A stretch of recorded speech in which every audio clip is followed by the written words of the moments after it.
danjiraha cusub oo ay dhowaan dowladda Soomaaliya uu soo magacaawday dalka boqortooyada Saudi Arabia mudane Daahir Maxamuud Geelle ayaa ka soo degay gegada dayuurada caalamiga ee magaalada Riyadh halkaas oo si diiran loogu soo dhaweeyay danjiraha cusub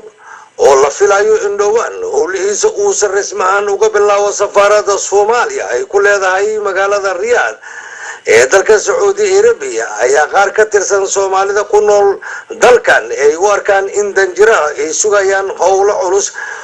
ee la xiriira arrimaha sii xoojinta iyo horumarinta xiriirka iyo wax wada qabsiga Soomaaliya ay la wadaagto dalka boqortooyada Saudi Arabia iyo guud ahaan arrimaha Soomaalida ku nool dalka Saudi Arabia iyadoo jaaliyada Soomaaliya ee degan dalka Saudi Arabia lagu qiyaaso in ka badan 200,000 qof oo ah tirada ugu badan marka laga eego jaaliyada Soomaaliyeed ee ku nool dalka bariga dhexe. Haddaba gudoomiyaha jaaliyada Soomaaliyeed ee magaalada Riyadh injineer Abuukar Sheekh Cabdiraxmaan Yaaqshid oo u waramay warbaahinta qaranka ee Soomaaliya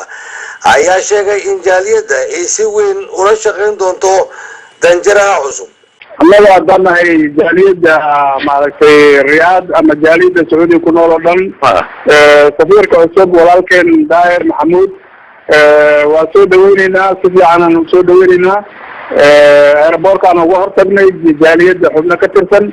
oo si fiican aan ula shaqeynaynaa mar walbana maaragtay waxay u taagan tahay jaaliyada iyo safaaradda xiriirkooda inuu wanaagsanaado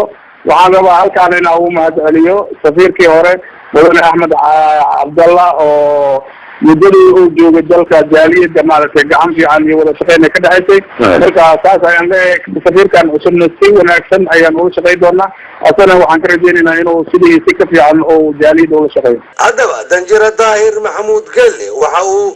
waxaa si dir ugu soo dhaweeyay garoonka dowladda ee magaalada Riyadh danjirihii hore ee Soomaaliya u fadhiyay dalka boqortooyada Saudi Arabia mudane Axmed Cabdallah